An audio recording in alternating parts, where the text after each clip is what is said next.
এবং আমি আসলে ঢাবিকে কখনো চোখেই দেখি। মাঝে মাঝে কোমর ব্যথা হয়ে যেত। যদি আমি টেবিলে পড়াশোনা করি, ঢাবির হলে গিয়েই পড়বো। আমার এসএসসিতে জিপিএ ছিল 4.94 এবং এইচএসসিতে ছিল 4.83।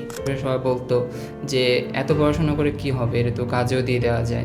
সামর্থ্য ছিল না যে অফলাইন কোচিং সেন্টারে পড়বো। আসলে কি এটা কোয়েশ্চেন নাকি আমি আই এডুকেশনের নোট পড়তেছি বুঝতে পারতেছিলাম না। বুকে হাত রেখে বলতে পারবো যে আমি পুরোটা হলে আমার প্রতিটা মেন্টর দিক নির্দেশনা মাথায় আসছে, এমনকি রিটেনের সময় আমার ফাহাদ ভাইয়ের কথা মনে আসে। আমি আসলে বরাবরই আমার মেন্টরদের ফলো করতাম, কারণ আমি একদম শূন্য থেকে শুরু করছি। এসএসসি ও এইচএসসি একটিতেও এ প্লাস না থাকা সত্ত্বেও আজকে সে একজন ঢাবিয়ান। হ্যাঁ, গল্পটা অনেকটাই আমার মতো। আমারও এইচএসসিতে এ প্লাস ছিল না, তবে আমিও ঢাবিতে পড়াশোনা করছি। তো আজকে আমরা তার মুখ থেকেই তার গল্পটা শুনে আসবো। তো প্রথমে ভাইয়া তোমার পরিচয়টা একটু দাও। আমি মোহাম্মদ রাব্বি, পড়াশোনা করছি ঢাকা বিশ্ববিদ্যালয়ের ভাষা বিজ্ঞান বিভাগে, আর আমার হল হচ্ছে সূর্যসেন হল। আমার এসএসসিতে জিপিএ ছিল 4.94 এবং এইচএসসিতে ছিল 4.83। তো এই জিপিএ হওয়ার পরও আসলে আমি সব বরাবরের মধ্যে স্বপ্ন দেখতাম ঢাকা বিশ্ববিদ্যালয়ের। আর আমি মূলত এইচএসসিতে ওঠার পর মানে আমার গ্রুপ সাবজেক্টস কি সুইচ করে আর্টসে গিয়েছিলাম।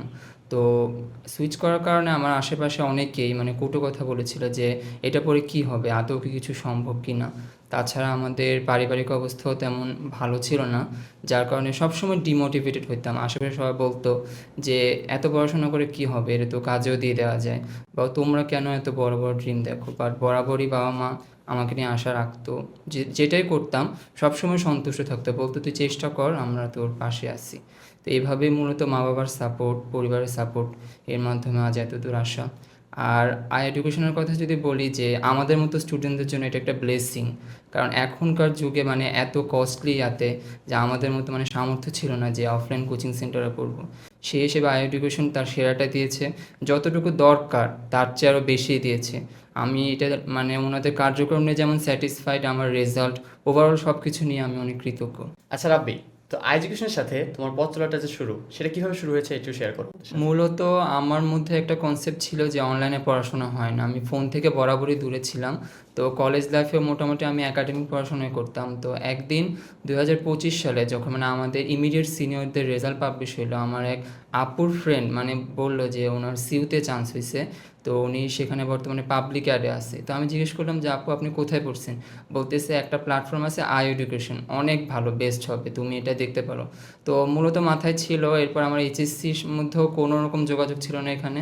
এইচএসসির পর তো একদিন সার্চ করলাম, তো দেখলো আসলো যে আই এডুকেশন, তারপর আই এডুকেশন নোট শেয়ার, তারপর অফিসিয়াল গ্রুপ, এগুলো ফলো করলাম। তারপরে দিয়ে আমি ইনবক্সে সরাসরি মেসেজ করলাম ওই আপুর ভিত্তিতে। আসলে উনি এমনভাবে বললো মানে আমার সাথে সাথে আগ্রহ জন্মালো যে এখানে তো করা যায়, আর আমার এটা ছাড়া অন্য কোনো ওয়েও ছিল না। তো পরে দিয়ে আমি কোনো ক্লাস না দেখেই এনরোল করে ফেলছি।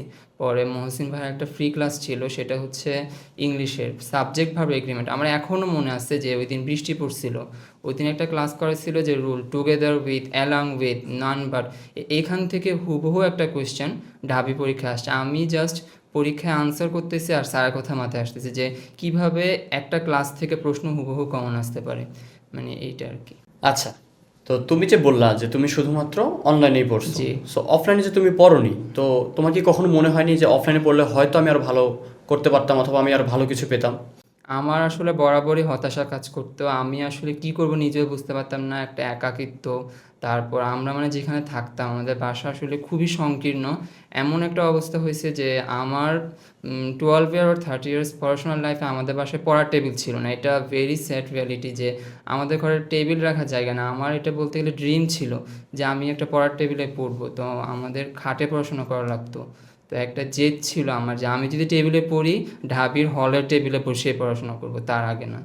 এভাবে একটা জেদ ছিল যে ঢাবিতে পড়বো, আর যদি ঢাবি না হয় অন্য একটা পাবলিক পড়বো। বরাবরই আই এডুকেশন আমাদেরকে এইভাবেই মোটিভ দিত। তো আমার মনে হয় যে মানে আমার নিজের মধ্যে একটা ভুল কনসেপ্ট ছিল যে অনলাইনে কি পড়াশোনা হয় নাকি, বা আমাদের বর্তমান এই আধুনিক যুগে এসে অনেকের মধ্যে এটা ধারণা যে অনলাইনে পড়াশোনা হয় না। বাট অনলাইনে তো বর্তমানে যে পড়াশোনা আমি আই এডুকেশনে যা দেখলাম যে অফলাইন থেকে আরও বহু গুণে ভালো। এটা সময়, অর্থ বা যা কিছুই বলি, বেস্ট টিচার প্যানেল, সব কিছু দিক দিয়েই মানে অনেক সুবিধা। আর আমি এর আগে কখনো কোনো প্ল্যাটফর্মে ছিলাম না, এই আই এডুকেশনের মাধ্যমেই মানে আমার পথ চলা শুরু, আমার ভরসা সব কিছুই। আচ্ছা রাব্বি, তুমি তো বললা যে তোমার পুরো পথ চলাটাই আমাদের এডুকেশনের সাথে, তো আমি যদি এখন তোমাকে জিজ্ঞাসা করি আমাদের ক্লাস কোয়ালিটি সম্পর্কে অথবা আমাদের টিচার প্যানেল কীরকম, কে কীরকম পড়াইছে, তো তুমি কি বলবো? আমি যদি আমার নিজের এক্সপিরিয়েন্সটা বলি তাহলে প্রথমত আমি বলবো ওনাদের ফার্স্ট যে কোর্সটা লঞ্চ হয়েছে মানে ফার্স্ট টাইমার হিসেবে ডিইউ আইসিইউ ব্যাচ 1, তো এটাতে এনরোল করার পর প্রথমত ওনারা রিটেন কোর্সটা ফ্রি দিছে, তো রিটেন নিয়ে কোনো ঝামেলা নাই। আর যে প্রথমত আমাদের মানে বি ইউনিটের যে 3টা সাবজেক্ট বাংলা ইংরেজি জিকে 3টার জন্য সেরা টিচার প্যানেল দেওয়া হয়েছে।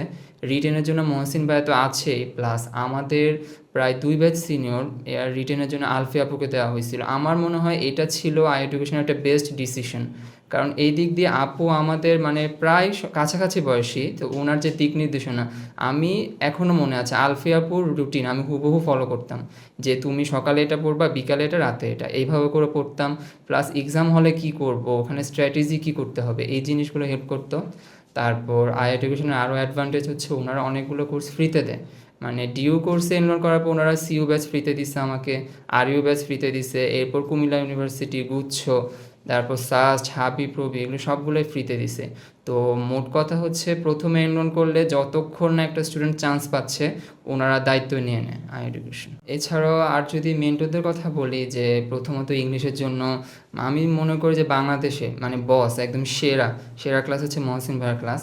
এরপর জিকের জন্য তো ভালো আছে, তারপর আমাদের ফাহাদ স্যার আছে। ফাহাদ স্যার মূলত ইন্টারন্যাশনাল জিকেটা পড়াতো, ওইটা আমাদের যদিও তেমন একটা ক্লাস পাইতাম না, বাট যে কয়টাই হইতো খুবই হেল্পফুল ছিল। তারপর উনি মাঝে মাঝে ইংলিশ ক্লাসও নিত। এরপর বাংলা সুফিয়ান ভাইয়ের ক্লাস, আমার বাংলা এখনও মোটামুটি 3-4টা খাতা আছে পুরো নোটের মতো, আমি রেগুলার ওনাগুলো পড়তাম, ওগুলো হুবহু ডিইউ পরীক্ষা হোক সি পরীক্ষা হোক ওখানে। তারপর স্বর্ণ ভাইয়ার ম্যারাথন ক্লাস, ওখান থেকেও হুবহু কমন আসতো, তো এই জিনিসগুলো হেল্প করতো। তো তুমি তো জীবনে একটি অনেক গুরুত্বপূর্ণ ধাপ পার করে আসলাম। তো এখন আমি তোমার থেকে তোমার এক্সপিরিয়েন্স সম্পর্কে জানতে চাচ্ছি যে তোমার এক্সাম হলে তোমার কীরকম সিচুয়েশন ক্রিয়েট হয়েছিল, অথবা তুমি মানে কিভাবে তুমি হ্যান্ডেল করছিলে বিষয়টা? আচ্ছা, তো আমার ডিউতে পরীক্ষা দিয়েছি, এটাই ছিল আমাদের অ্যাডমিশন জার্নির প্রথম পরীক্ষা। তো আমার এখনও মনে আছে যে পরীক্ষার আগের দিনও আমি খুব হতাশায় ছিলাম। তো পরদিন পরীক্ষার সেন্টার ছিল চট্টগ্রাম বিশ্ববিদ্যালয়ে, তো শাটল ট্রেনও করে গেছি, আমার আপু নিয়ে গেছে। তো হল গেলাম পরীক্ষার হলে 1 ঘন্টা আগেই পৌঁছে গেছি। তারপর হলে ঢুকলাম। আমি যদি এক্সাম স্ট্র্যাটেজির কথা বলি আমার নিজের কোনো স্ট্র্যাটেজি নেই, আমি আসলে বরাবরই আমার মেন্টরদের ফলো করতাম, কারণ আমি একদম জিরো থেকে শূন্য থেকে শুরু করছি, কোনো এক্সপিরিয়েন্স ছিল না। যদি বলি ফাহাদ ভাইয়ের কথা, ফাহাদ ভাই আমাদেরকে সবসময় মোটিভ করতো যে তোমাদের ডিউ করো না, তোমার ডিউতে যে করতে হবে এমন না, ফার্স্ট টার্গেট রাখো প্ল্যান এ প্ল্যান বি, যদি প্ল্যান এ সাকসেস না হয় দেন বিতে ফোকাস করবা।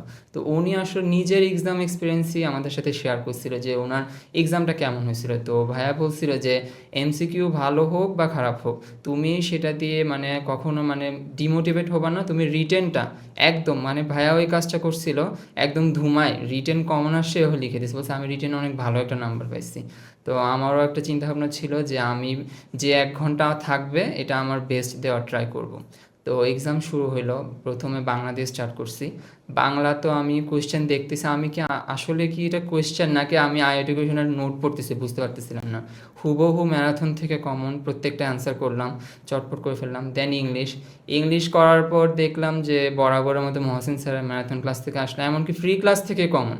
আমরা তো পেড ব্যাচের, বাট ফ্রি ক্লাস থেকে হুবহু সাবজেক্ট ভাবে এগ্রিমেন্ট আসলো। তারপর মিনহাজ ভাইয়ার যে ভোকাবুলারি ক্লাস হতো ওখান থেকে ফিলান্থ্রপিস্ট যে একটা কোয়েশ্চেন ছিল ওই কোয়েশ্চেনটা হুবহু আসলো, দেন আনসার করলাম। আমি আরও ভালো আনসার করতে পারতাম, বাট আমার কিছু জড়তা বা ভয় যাই বলো কিন্তু তাও যা হয়েছে আলহামদুলিল্লাহ। এরপর জিকেতে গেলাম। জিকে তো এটা একটা ইতিহাস হয়ে থাকবে আসলে, কোয়েশ্চেন বড় মানে আমাদের যতটুকু শুনলাম মানে সবচেয়ে হার্ড কোয়েশ্চেন হয়েছে। আর সবচেয়ে চমকের বিষয় হচ্ছে ওখানে আইকিউ, আইকিউ দেখে অনেকে ঘাবড়ে গেছে, বাট আমার ঘাবড়ানোর কোনো কারণ ছিল না, কারণ ডিউ ব্যাচ চলাকালে আমাদের সিইউ ব্যাচ শুরু হয়ে গেছিলো, ওখানে সাজ্জাদ ভাই আমাদের আগে থেকে আইকিউ করাইতো। তো ওইটা দেখে আমি আসলে নার্ভাস হয়ে নিয়ে বরং আমার প্লাস পয়েন্ট ছিল, কারণ অন্য জিকেগুলো আমি পারতেছিলাম না, মানে বরাবরই আমি পারতেছি না। তো ওই যে 2টা আইকিউ আসছে ওই 2টা আমি একদম ইজিলি হ্যান্ডেল করছি। তারপর ক্লাস থেকে তো 2-1টা কমন পড়ছে, যদিও কোয়েশ্চেন হার্ড ছিল ক্লাস থেকে কমন পড়ছে। আর স্যারের একটা ফলো করছি যে প্রশ্ন যদি সহজ হয় তাহলে সবার জন্য সহজ, আর যদি কঠিন হয় সবার জন্য কঠিন। তুমি সব আনসার করতে চাও না, তুমি যতটুকু পারবা ততটুকু করবা, দেখবা তোমার চান্স হয়ে গেছে। তা আমি সেই মোতাবেক করলাম। বাট আনফর্চুনেটলি একটা ভুল করে ফেলছি যে প্রশ্নের অপর পেজে আরও 4টা কোয়েশ্চেন ছিল, আমি এটা দেখি নাই, নাহলে আমি আরও করতে পারতাম। পরে যখন ম্যাম ওয়েমার নিয়ে নিল, পরে দেখতেছি আমার 4টা কোয়েশ্চেন আছে, ওখানে আমি ওগুলো পারতাম। তারপর আমার মনে আসলো যে ফাহাদ ভাই বলছে যে রিটেনে কখনোই মানে হার মানবা না, যতই বাজে হোক তুমি রিটেনে ফোকাস করবে, রিটেন তোমাকে অনেক হেল্প করবে। এরপর রিটেন নিলাম, রিটেনের বাংলা প্রশ্ন দেখি আউট অফ সিলেবাস, তাও নিজে যা বুঝলাম করলাম। তারপর ইংলিশও দেখলাম প্যাটার্ন চেঞ্জ, ওটাও করলাম। তারপর মেক সেন্টেন্স আসলো, ওইটা আলফিয়াপুর অনুযায়ী ইনস্ট্রাকশন অনুযায়ী করলাম। তার প্যারাগ্রাফ করলাম। পুরোটার সময় আমি একদম ট্রুলি বলবো, বুকে হাত রেখে বলতে পারবো যে আমি পুরোটা হলে আমার প্রতিটা মেন্টরের দিক নির্দেশনা মাথায় আসছে। এমনকি রিটেনের সময় আমার ফাহাদ ভাইয়ের কথা মনে আসছে যে উনি এমন এমন করছিল, এটা এটা করতে হবে, এভাবে করছি।